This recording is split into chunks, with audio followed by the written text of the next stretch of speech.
Hello everyone, मैं हनीसा। आप सभी लोगों को महाशिवरात्रि पर्व की बहुत सारी शुभकामनाएं और भोले बाबा का आशीर्वाद हम सभी पर यूं ही बना रहे।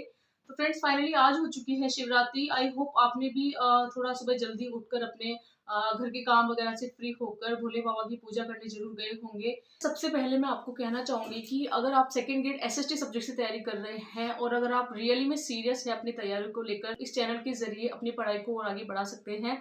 और कहना चाहूंगी, जिस तरह से मैं पढ़ाई करती हूँ उसी तरह से आप भी पढ़ाई कर सकते हैं। सबसे पहले कंसिस्टेंसी को बनाए रखना बहुत ज़्यादा ज़रूरी है, क्योंकि कोई भी पढ़ाई अगर हम करते हैं तो हर एक एस्पिरेंट्स के लिए बहुत ज़्यादा ज़रूरी होता है कि वो किस तरह से पढ़ पा रहा है, किस तरह से अपना टाइम टेबल फॉलो कर पा रहा है और अपनी कंसिस्टेंसी को वो बनाए हुए है या नहीं। इन सब बातों का हमें बहुत ध्यान रखना पड़ता है, क्योंकि फ्रेंड्स एक्चुअली में होता ये है कि ना, हम 2-3 दिन तो मतलब होता है ऐसा, बहुत सारे स्टूडेंट्स के साथ में होता है कि जोश जोश में वो 2-3 दिन तक पढ़ाई लगातार कर लेते हैं, 10-10 11-11 घंटे भी निकाल लेते हैं, कभी कभी 15 घंटे भी पढ़ लेते हैं, लेकिन फिर 2-4 दिन के बाद में थोड़ा सा डिमोटिवेट होने लगते हैं। थोड़ा सा उनको लगने लगता है कि रेगुलर उस वाले नियम को फॉलो नहीं कर पाते हैं। इससे अच्छा तो वो बेस्ट है कि हम थोड़ा थोड़ा पढ़े लेकिन रेगुलर पढ़े। तो पढ़ाई करने के दौरान आपको कंसिस्टेंसी को बनाए रखना बहुत ज़्यादा ज़रूरी है। बहुत सारे एस्पिरेंट्स होते हैं जिनका मन करता है, रात को सोने से पहले सोचते हैं कि हाँ सुबह हम जल्दी उठेंगे, हमें जल्दी उठना ही है। लेकिन जैसे ही सुबह होती है, सबसे पहले हम हमें लगता है कि हाँ ठीक है, 4 बजे का अलार्म हम लगा के सोते हैं, लेकिन जैसे ही सुबह उठते हैं उस वक्त उस अलार्म को हम ही बंद करते हैं, कोई दूसरा बंद नहीं करने आता है और फिर से एक बहाना बनाकर सो जाते हैं। तो इस तरह से हमें नहीं करना है। अगर रियली में हमें कुछ बनना है तो हमारे अंदर एक जिद होनी चाहिए कि हाँ हमें हमारी पढ़ाई को तो कंटिन्यू करना है, कर्म हमें करना है।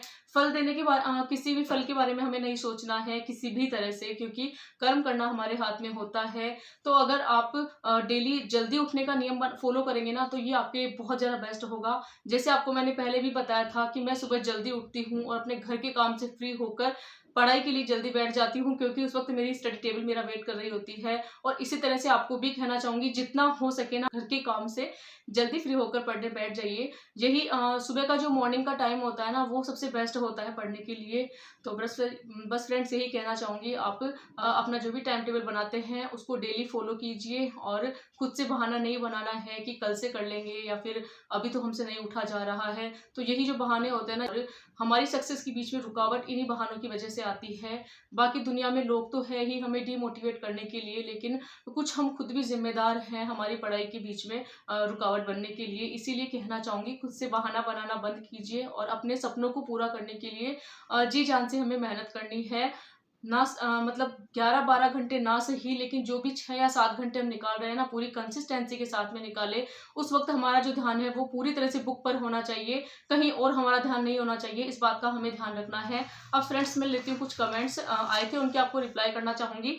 एक कमेंट्स आया था कि 130 मार्क्स अगर आपके 4th ग्रेड में आए हैं तो फर्स्ट और सेकंड ग्रेड में होना मुश्किल है। एक तो मैंने क्या 4th ग्रेड की तैयारी नहीं की थी, आपको मैंने पहले भी बताया था, और इसलिए इसमें मुश्किल है, क्योंकि जब हम 4th ग्रेड में हमारे इतने कम मार्क्स आ रहे हैं तो सेकंड ग्रेड में मुश्किल है। आपकी बात बिल्कुल सही है, लेकिन आपको कहना चाहूंगी, हमको हिम्मत नहीं हारनी है और मैं भी बिल्कुल डिमोटिवेट नहीं होती हूँ। इस तरह की जो भी कमेंट्स आते हैं ना, उनसे भी मैं पूरी तरह से मोटिवेट रहती हूँ और मुझे आगे बढ़ने में बहुत ज़्यादा मदद मिलती है इस तरह के कमेंट से भी। क्योंकि सेकंड ग्रेड में मुश्किल है, ये आप बिल्कुल सही कह रहे हैं, क्योंकि सिलेबस बड़ा है, बहुत सारी बुक्स हमें पढ़नी है और एग्जाम का पैटर्न बदल गया है। अगर 4th ग्रेड में इतने कम मार्क्स आ रहे हैं ना, तो सेकंड ग्रेड में मुश्किल सा लग रहा है। लेकिन बस मैं आपको कहना चाहूँगी, जब मैंने तैयारी की थी ना, तो मैंने ये नहीं सोचा था कि मेरे 4th ग्रेड में इतने मार्क्स आए हैं तो क्या मैं सेकंड ग्रेड की तैयारी करूँ या ना करूँ। 1 फरवरी से मैंने तैयारी करने का मन बना लिया है और मैं पीछे नहीं हटने वाली हूँ। आपको कहना चाहूँगी, जितना मुझसे हो सके मैं कोशिश करूँगी और सेकंड ग्रेड एसएसटी सब्जेक्ट से इस बार ना सही, लेकिन कभी ना कभी हम सक्सेस हमें ज़रूर मिलेगी।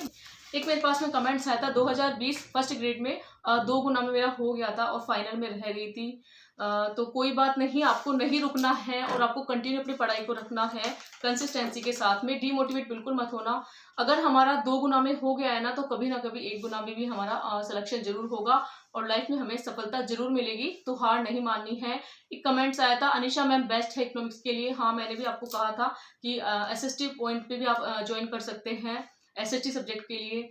एक मेरे पास में कमेंट्स आया था, थैंक्स मैम आपने रिप्लाई किया, वैसे आपका नाम क्या है?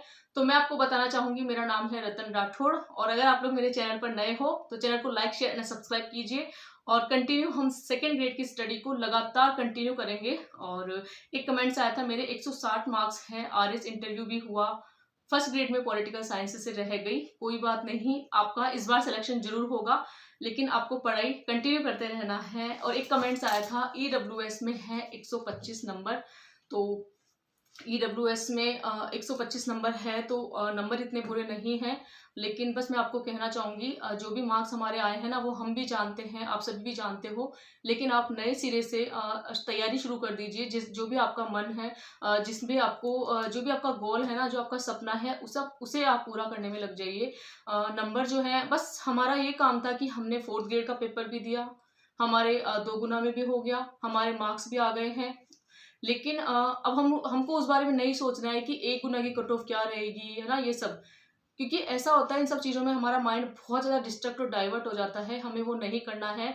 बिल्कुल शांति से हमें पढ़ाई करनी है, अपना नया जो टारगेट है, लक्ष्य है, वो आपको बना लेना है, उसमें लग जाना है। जिस तरह से मेरे ईडब्ल्यूएस में 130 बन रहे हैं, लेकिन मैंने ज़्यादा कुछ नहीं सोचा। मुझे स्क्रूटनी फॉर्म भरना था, तो मैंने वो किया, डॉक्यूमेंट्स वगैरह सब कुछ मैंने हो गया है मेरा। लेकिन अब मैं जो है, मेरा पूरा माइंड सेकंड ग्रेड में लगा रही हूँ।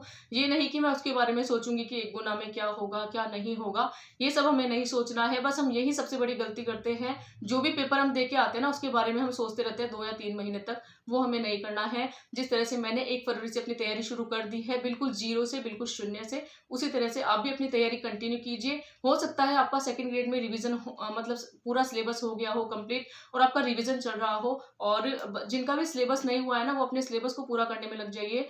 बस आपको यही कहना चाहूंगी। कल मंडे से हम टारगेट बनाएंगे कि मैं क्या पढ़ने वाली हूँ मंडे से।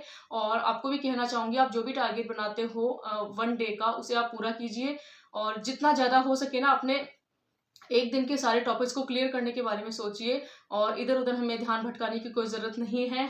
और हमें सच बताऊँ ना आपको, तो कोई भी नहीं आएगा मोटिवेट करने के लिए कि आप डीमोटिवेट हो रहे हैं, तो थोड़ा सा मोटिवेशन मिल जाए कहीं से। इस गलतफहमी में आप बिल्कुल मत रहना। बहुत सारे लोग होते हैं जो किसी इंसान को नीचे गिराने तो आ जाते हैं, वो कहते हैं ना, पीछे खींचने वाले बहुत लोग होते हैं, लेकिन किसी को सहारा देकर आगे बढ़ाने वाले लोग लाइफ में बहुत कम होते हैं। ये हमारे जीवन का कड़वा सच है, जो मैं आपको बता रही हूँ। तो फ्रेंड्स, आपको बस यही कहना चाहूंगी कि लाइफ में अगर आगे बढ़ना है, तो हमें अपने सपनों को पूरा करने के लिए खुद जी जान से मेहनत करनी होगी। कोई हमें नहीं कहने आएगा कि आप थोड़ी सी मेहनत कर लीजिए, या फिर हम आपको थोड़ा सहारा दे देते हैं आगे बढ़ने में। तो मेहनत भी हमें ही करनी है, एग्जाम भी क्लियर हमें ही करना है, सिलेक्शन भी हमें ही लेना है। तो जी जान से मेहनत भी हमें ही करनी है। और एक बात आपको मैं कहना चाहूंगी, जैसा भी मतलब आपका चल रहा है ना अभी रूटीन, आप उसको फॉलो करते रहिए, और किसी की बातों पर ध्यान मत देना। बहुत सारे लोग होंगे जो कहेंगे या फिर इसमें नहीं होगा, है ना, तो ऐसा कुछ नहीं करना है आपको। हमें हमारे कर्म पर ध्यान देना है। सफलता और असफलता के बारे में तो हमने सोचा ही नहीं है। अगर मैं आपको अपने बारे में कहूँ ना, तो मैं सफलता असफलता किसी के बारे में नहीं सोचती हूँ। मेरा एक ही काम होता है, कर्म करना।